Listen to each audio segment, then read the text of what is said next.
So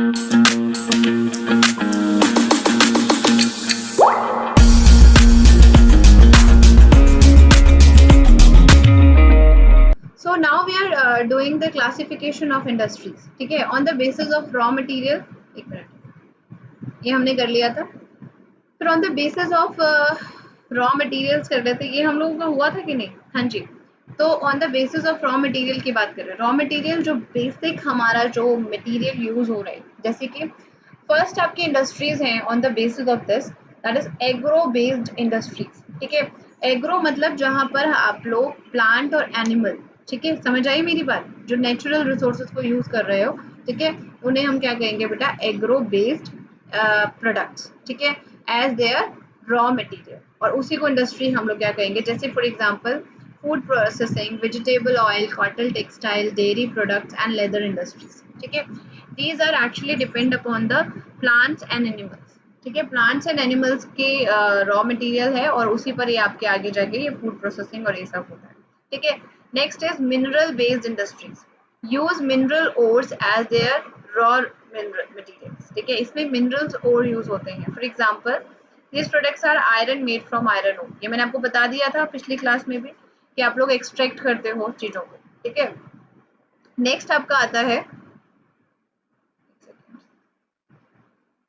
when we talk about the marine based. हाँ जी, नाम से पता चल रहा है मेरीन है, तो use of use product from seas, ocean as raw material. Raw material मतलब उसको रॉ मटेरियल मतलब जिसको हम प्रोसेस करेंगे. समझ आई मेरी बात? जैसे फिश ऑयल है, ठीक है, तो रॉ मटेरियल क्या होगा? यहाँ पर फिश होगी, ऑब्वियसली सी बात है. And that fish is obtain from sea और ओशन मतलब वाटर बॉडी से. ठीक है, तो वो मेरीन बेस्ड हो गई, ऑब्वियसली सी बात है.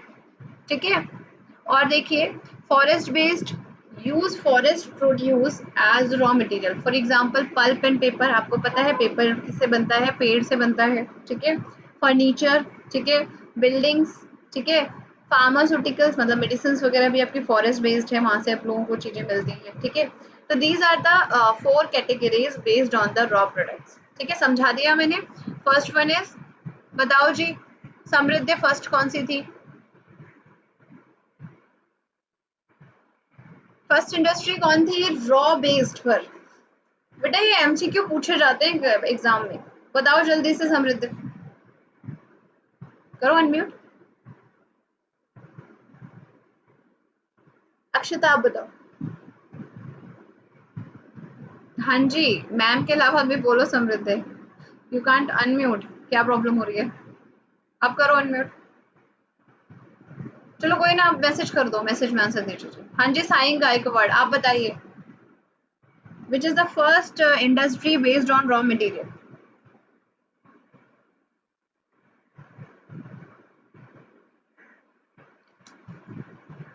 एक मिनट बेटा, अगर आप ध्यान से सुन रहे हो तो आप इसके आंसर को आराम से दे सकते हो. मैंने फर्स्ट जो बताए, आप बताओ.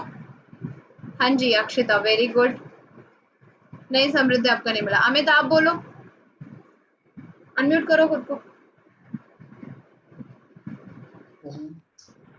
बोलो. एग्रीकल्चर. हाँ जी, very good. Agro based industry, जिसके अंदर हम लोग एग्रीकल्चर प्रोडक्ट्स जो है as a raw material use करते हैं. ठीक है, आप बताओ बेटा. गगन, गगन पूरी क्लास में रहा करो, थोड़ी देर बाद अब इधर आपका नेटवर्क में इशू रहता है. आवाज, हाँ जी आवाज आ रही है गगन? हाँ जी, आप बताओ अनिका. अनिका ऑन करो बेटा माइक अपना. दूसरी इंडस्ट्री बताओ जो कि आपके रॉ मटेरियल्स पे बेस्ड है. जैसे ही मैंने क्वेश्चन पूछने लगे, आपके क्लास में से 3 बच्चे जो है वो गायब हो गए. मतलब क्वेश्चन नहीं पूछूंगी तो आपको क्या लगता है कि आपके लिए फायदा है? मैं आपको पढ़ाती चली जाऊं और आपको समझ ही ना आए तो? एग्रो के बाद वाली, एग्रो के बाद वाली. मैडम मैं वॉइसेस कटे हैं. हाँ बेटा, वो पीछे मौसम खराब है इस वजह से. ठीक है, चलिए कोई बात नहीं. मैं दोबारा से एक बार आपको दिखा रही हूँ. ठीक है, बार बार बता दें फिर बेटा. अगर फिर भी आपका अगर टेस्ट लेने पर, मैं आपका मंडे को, सॉरी ट्यूसडे को आपका टेस्ट लूंगी इंडस्ट्री का. ठीक है, सो बी प्रिपेयर्ड फॉर दिस। ठीक है, मैंने क्या बताया आपको, पहला था एग्रो बेस्ड, फिर मैंने आपको मिनरल बेस्ड बताया, ठीक है, जिससे मिनरल्स हम निकाल सकते हैं, ठीक है, फिर मेरीन बेस्ड बताया, फिर आपको फॉरेस्ट बेस्ड बताया। फिर हम क्लासिफिकेशन ऑफ इंडस्ट्री कर रहे हैं on the basis of size.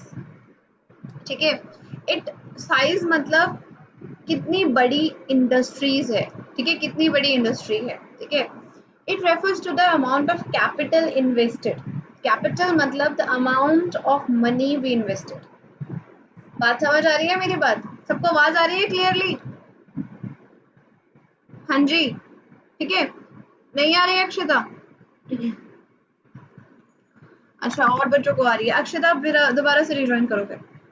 Refers to the amount और कैपिटल इन्वेस्टेड। समृद्ध को भी प्रॉब्लम हो रही है और सबको आ रही है, मतलब एक दो बच्चे को दिक्कत है।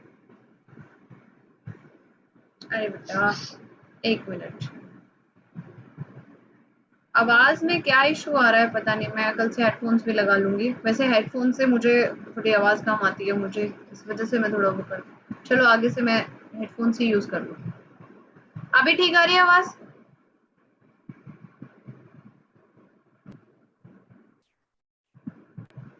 अभी ठीक है? यस।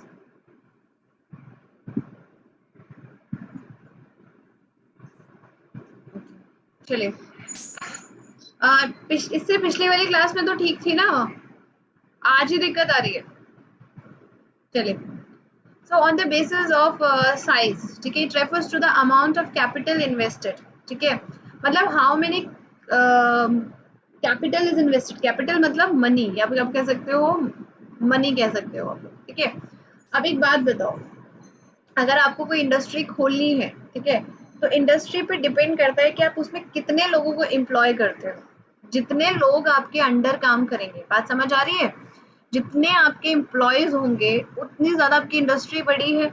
अब आप एम्प्लॉय ऐसे तो रखोगे नहीं फ्री में, ऑब्वियसली सी बात है कि आपने उसमें पैसा लगाया, आपके पास इतना कैपिटल रहा होगा कि आप उनको सैलरी दे रहे हो, पहले तो अपना स्टार्टअप कर रहे हो, फिर उसके बाद उसमें सैलरी भी लोगों को दे रहे हो, ठीक है। तो वॉल्यूम ऑफ प्रोडक्शन मतलब, इन शॉर्ट, साइज का मतलब है कि ये सारी की सारी चीजें किस पर डिपेंड करती हैं, आपके प्रॉफिट अर्न पर, ठीक है, प्रॉफिट अर्न। और प्रॉफिट अर्न किस पर प्रोपोर्शनल है बेटा? Directly proportional to the capital invested, ठीक है, आपने कितना कैपिटल इन्वेस्ट किया है, कितना पैसा लगाया है, ठीक है, जितना ज्यादा पैसा लगाओगे उतना ज्यादा प्रॉफिट होने के चांसेस हैं। लॉस होने के चांसेस भी हैं, पर प्रॉफिट होगा उतना ही ज्यादा होगा। अगर प्रॉफिट होगा तो ज्यादा ही होगा, तो आपकी इंडस्ट्री ऑटोमेटिकली क्या हो जाएगी बेटा? बड़ी हो जाएगी। कम पैसा लगाओगे तो कम प्रॉफिट होगा। एक सेकेंड बेटा, एक वेट करो, पता नहीं आप लोगों की क्लास में, ठीक है। तो now we are going to discuss about the terms on the basis of the size, ठीक है। आपको बात समझ आई?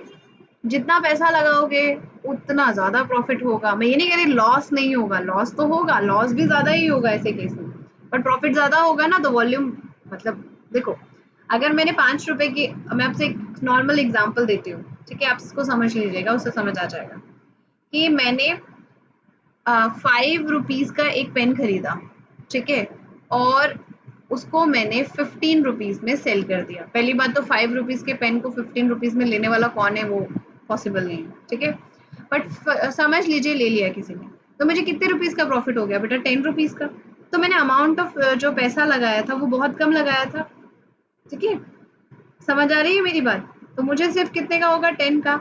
और अगर बताओ रुपीज में 5 लाख के पेन खरीदती हूँ और मैं उन्हें सेल कर देती हूँ रुपीज 7 लाख में, तो मैंने पैसा भी तो ज्यादा लगाया है, मनी भी तो ज्यादा इन्वेस्ट की है। जब मुझे ज्यादा प्रॉफिट कब मिलेगा? जब मैं मनी ज्यादा इन्वेस्ट करूंगी, ठीक है। और अगर मैं अपनी कंपनी खोलती हूँ छोटी सी, ठीक है, उसमें मेरे पास खुद ही 1 लाख रुपीज है, ठीक है, तो मैं कितनी बड़ी इंडस्ट्री खोल लूंगी, कितने एम्प्लॉयज को रख लूंगी, कितने दिन की सैलरी दे पाऊंगी, ठीक है। और वहीं मैं 2 करोड़ की कोई इंडस्ट्री खोलती हूँ, ठीक है, तो मैं सीधी सी बात है कि मैं अगर एम्प्लॉय ज्यादा रखूंगी उसमें मेरी इंडस्ट्री का साइज भी बड़ा होगा, ठीक है। चलिए, तो वही है on the basis of size. सबसे पहला है आपके स्मॉल स्केल इंडस्ट्रीज, ठीक है। Small scale industries use lesser amount of capital and technology. Machinery वगैरह भी इसमें कम यूज होती है, क्योंकि वो भी देखो मशीन वगैरह भी आपके पैसा खर्च करने पे ही आती है। एग्जाम्पल, कॉटेज और household industries where the products are manufactured by the hand.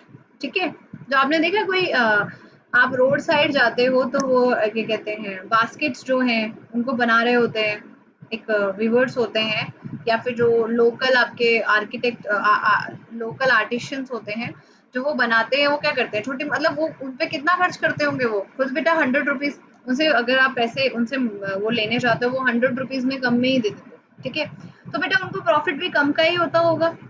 ठीक है, समझ आ रही है, मतलब वो कम पैसा लगा रहे हैं। ठीक है, तो use lesser amount of capital मतलब मनी।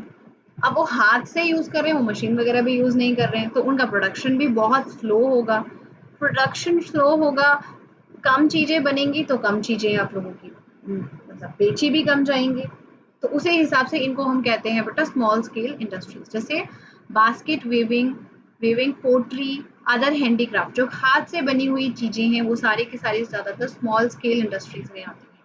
ठीक है, क्योंकि हाथ से काम करना एक तरीके से काफी ज्यादा मेहनत का काम है और काफी टाइम कंज्यूमिंग भी है। ठीक है, समझ आ गया सबको इतना? अनिका बेटा, साई, समृद्ध, अक्षिता, यस अमित बेटा आपको समझ आ रहा है? हाँ जी अमित, नहीं आ रहा है? यस जी, आ गुड। रहा है। आगे देखिए बेटा, अब आता है लार्ज स्केल इंडस्ट्रीज। देखो स्मॉल और लार्ज इसमें दो ही है। Use higher capital is higher and superior technology. ठीक है, ज्यादा पैसा लगाओगे तो ज्यादा मशीनरी यूज होंगी। ठीक है, for example silk weaving, food processing industries. ठीक है, अब फूड प्रोसेसिंग में टेक्नोलॉजी तो यूज होगी ही। ठीक है, आप एग्जांपल ले लीजिए मैकडोनल्ड्स, डोमिनोज। ठीक है, और आपके जितने भी आपके फूड KFC, ठीक है, ये सारे के सारे क्या है, आपके फूड प्रोसेसिंग इंडस्ट्रीज है, लार्ज स्केल इंडस्ट्रीज है। ठीक है, इनका ओवरऑल जो है प्रोडक्शन जो होता है वो एक दिन में, अगर आप पिज्जा खाने जाते हो तो आप देखोगे जब आप खा रहे हो ना उतने टाइम पे भी इतने सारे लोग बैठे होते हैं, कम से कम 50-60 पिज्जा तो आपके आपके खड़े होने पे ऑर्डर हो जाते हैं। ठीक है, तो वो सोचो कितना ज्यादा हाई लेवल का प्रोडक्शन होगा और कितना पैसा उस चीज पर लगा हुआ होगा, कितनी मशीनरी, कितने एम्प्लॉयज उसमें काम कर रहे होंगे, क्योंकि एक एम्प्लॉय तो 50-60 पिज्जा बना नहीं सकता। वो बना सकता है अगर वो सुपरमैन है या शक्तिमान है तो। ठीक है, on the basis of ownership. ठीक है, अब आपकी जो इंडस्ट्रीज हैं वो दो तरीके की हैं।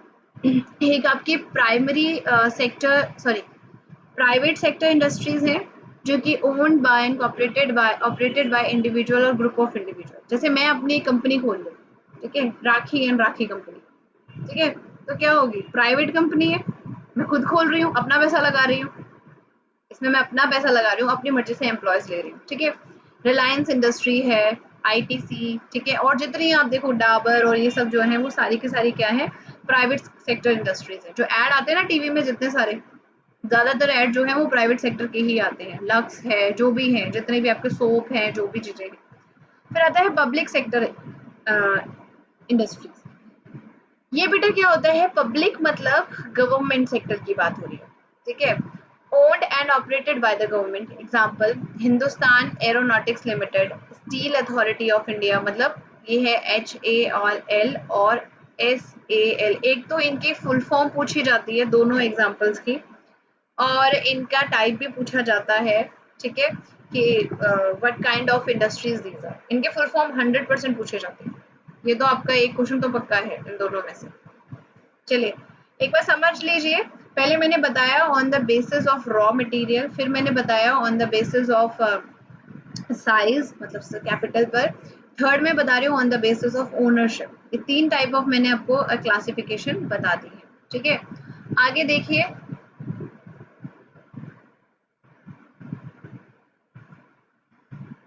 फिर आता है आपका जॉइंट सेक्टर इंडस्ट्रीज। ठीक है, जिसमें owned and operated by the state and the individual, मतलब जहां पर गवर्नमेंट भी है, मतलब गवर्नमेंट भी कुछ पार्ट में मतलब इन्वेस्ट किया है और कुछ पार्ट इंडिविजुअल है, जैसे मारुति उद्योग लिमिटेड। ठीक है, ये भी आपका जॉइंट सेक्टर कौन सा एग्जाम्पल है ये पूछा जा सकता है। फिर आती है कोऑपरेटिव सेक्टर इंडस्ट्रीज। ठीक है, ये आपका अमूल वाला एग्जाम्पल है। ठीक है, owned and operated by the producers and supplier of raw materials, workers और गुड्स। इसमें क्या होता है कि कुछ लोग मिलकर कॉपरेटिव मतलब कॉपरेशन के साथ, मतलब कुछ लोग मिलकर एक कोई इंडस्ट्री ओपन कर लेते हैं, ठीक है, तो उसे कहा जाता है आपके कॉपरेटिव सेक्टर इंडस्ट्रीज, ठीक है, जिसमें आनंद मिल्क यूनियन लिमिटेड, सुधा डेयरी, ठीक है, अब कुछ लोगों ने मिलकर एक नॉर्मल एक इंडस्ट्री खोल ली जिसको हम कॉपरेटिव इंडस्ट्री करेंगे, ठीक है।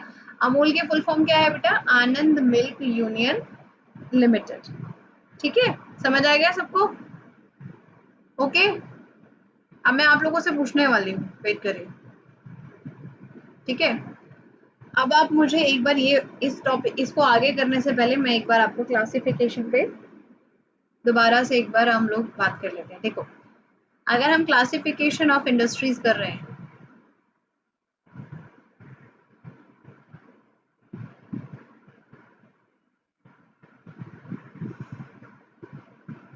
ठीक है, तो सबसे पहले मैंने आपको बताया on the basis of raw material,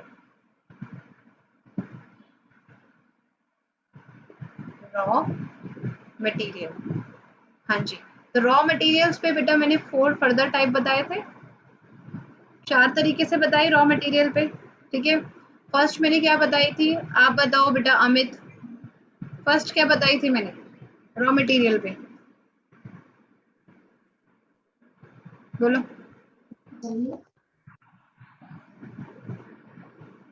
mineral, वो सेकंड थी ना?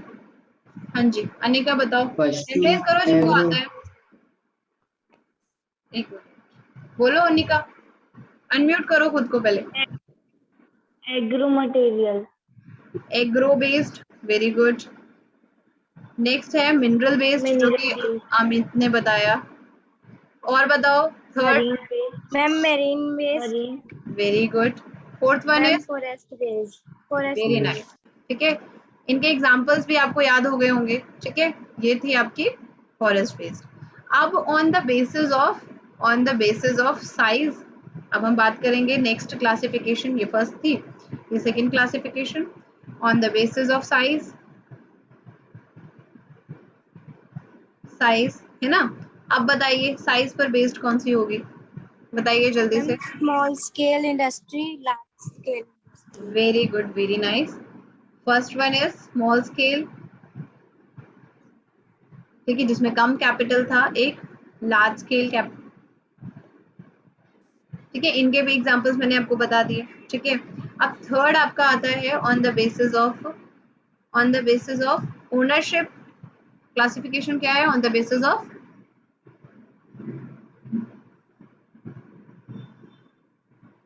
ओनरशिप पर, ठीक है, तो ये थर्ड आपकी क्लासिफिकेशन हो गई। थर्ड क्लासिफिकेशन में फर्दर कितने थे बेटा? 4 थे, ठीक है, जिसमें मैंने पहला क्या बताया था आपको? प्राइवेट सेक्टर, प्राइवेट, फिर मैंने आपको बताया पब्लिक बेस्ड, ठीक है, पब्लिक थर्ड मैंने आपको बताया था जॉइंट, और फोर्थ मैंने बताया जॉइंट, आपको कॉपरेटिव। ऐसे याद करना है आपको इनके क्लासिफिकेशन, ठीक है, समझ आ गया मेरी बात? पहले इनको मतलब इंडस्ट्रीज को डिवाइड किया हमने 3 कैटेगरी वाइज, मतलब 3 कैटेगरी में, on the basis of raw material, on the basis of size of the industry, on the basis of ownership. When we talk about the first one is your क्या कहते हैं raw based, तो raw material के हिसाब से हमारी first जो थी वो कौन सी थी बेटा? एग्रो, सेकेंड वाली हमारी mineral, third is our marine, fourth one is your forest based. When we talk about the size, तो क्या कहते हैं small scale and large scale.